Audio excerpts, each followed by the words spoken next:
You do this really well, and it's YouTube devlogs and stuff like that. Oh, great. Uh, so I do a lot of TikTok as well.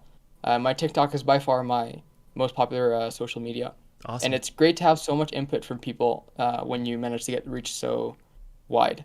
So what I generally do on my TikTok is more like, oh well, here's some enemies I have in my game, for example, and then people will give input of, I think this enemy would work well, or this attack would, fit well with the theme of the game. I would like it if this area had, maybe a little ghost here, or this little jump scare that's kind of funny. Yeah. And so, most of them uh, you won't add because they don't have the project view, if that makes sense. Like they Hmm. don't have the view of the whole project. They don't know what would fit in every situation. But a lot of them will really actually, I feel, help you in adding these little sparks to your game that make it stand out from other ones. It's not just like so sanitized. It has more personality Yeah. because other people give input without, having to hire 100 people for a company. So you get that bumpiness in the game without having to have a huge studio, I feel. I like that. That's so great. I feel the same way about when I'm live streaming.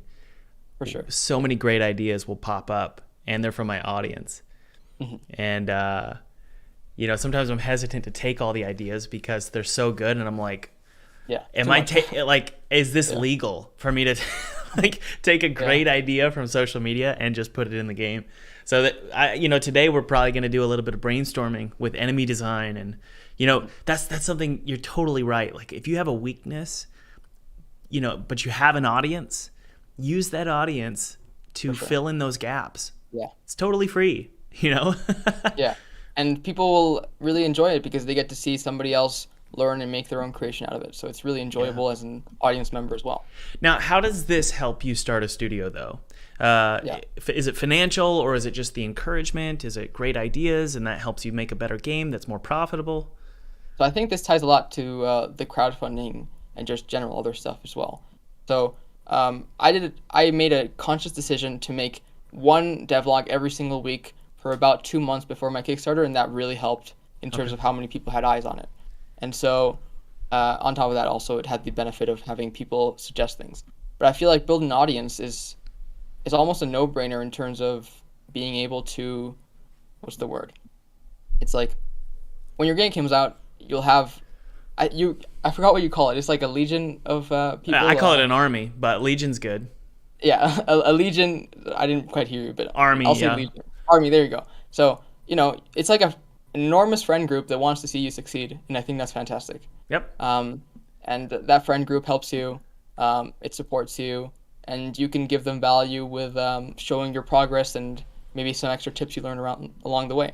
Yep. So I think it's just a fantastic way of having a mutually beneficial relationship with people you don't necessarily know firsthand. Yeah, I'd argue it's the primary way to build a long-term, sustainable indie studio, not necessarily Yeah, AAA, I or mean like that's a good point. like because there's a lot of ways to make money. The ways that I've found the more my studio grows, the funding sources become more and smaller and smaller in terms of the amount of people, but bigger and bigger in terms of the number. So, for example, working with big platforms like Apple Arcade or let's say Epic Games, you're working with like two, three people at the top, communicating with them, but they're providing a ton of funding.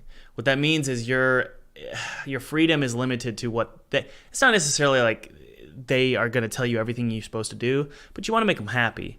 Whereas with an audience, like a social media audience like you have, or that I have, the funding might be smaller, like $30,000 on a Kickstarter, funded by like 500 people. But having it less centralized, sort of a Yeah, decentralized funding source, people are much more willing to say, it's your game. I just wanted to support you, so you do whatever you want. Generally speaking, as long as you give them a product, I think they're going to be okay. yeah, and So it's it really shows. up to you guys, those of you listening, how you want to get funding. Do you like having a boss? If that's the case, you might love working with publishers and platforms.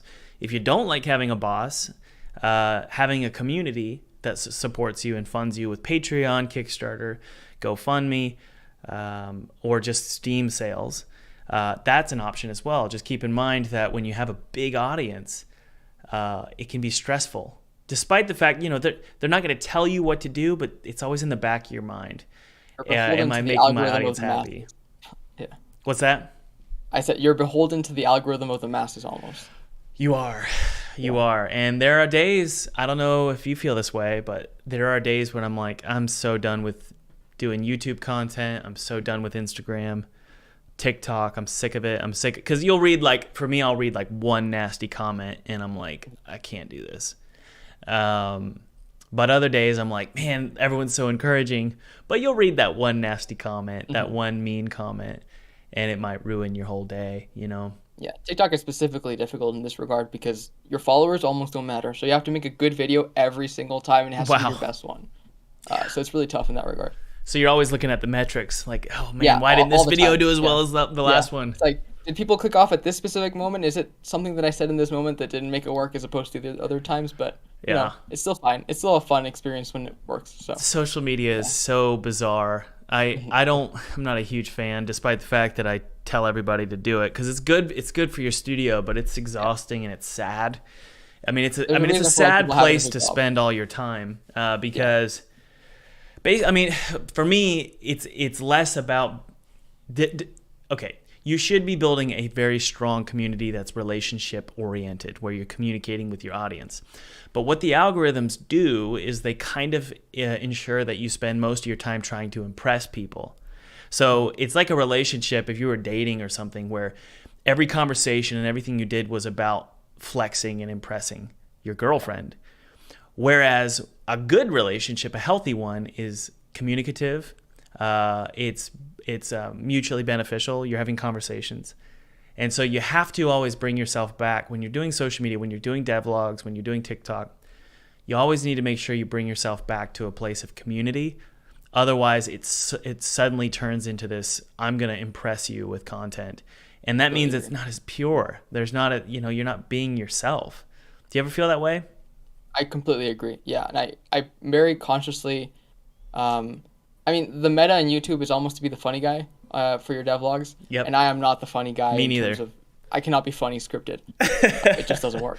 And so I made a conscious decision to not even try in that regard. And I'm more the, informative devlog. And people who enjoy that sort of stuff enjoy it, and they get to see my game and how it evolves. And so I feel like, if you're not the funny guy, don't try to be the funny guy. But Yep. if you are, you're going to be very successful. So Yeah. Oh, yeah, you'll be very successful. Being the funny game developer, a.k.a. Danny, yeah. means you will be the most successful. And that's great. That's awesome. It's something I've tried, and it's like, no, I don't think that's me. Growing up, I used to be the guy that I would make a joke, and people would go, what? And then I wouldn't make a joke, and then people would laugh. And I'm like, clearly I don't know what's going on here, so I'm going to stop making jokes. By the way, guys, feel free to download my free 2D game kit below. It's totally free. It's my treat to you. I used this exact 2D game kit to make a game for PewDiePie in 14 days, and then I got to play it in front of his subscribers, which was really awesome. So download that. Use it however you want. It's my treat to you. Yeah. Okay.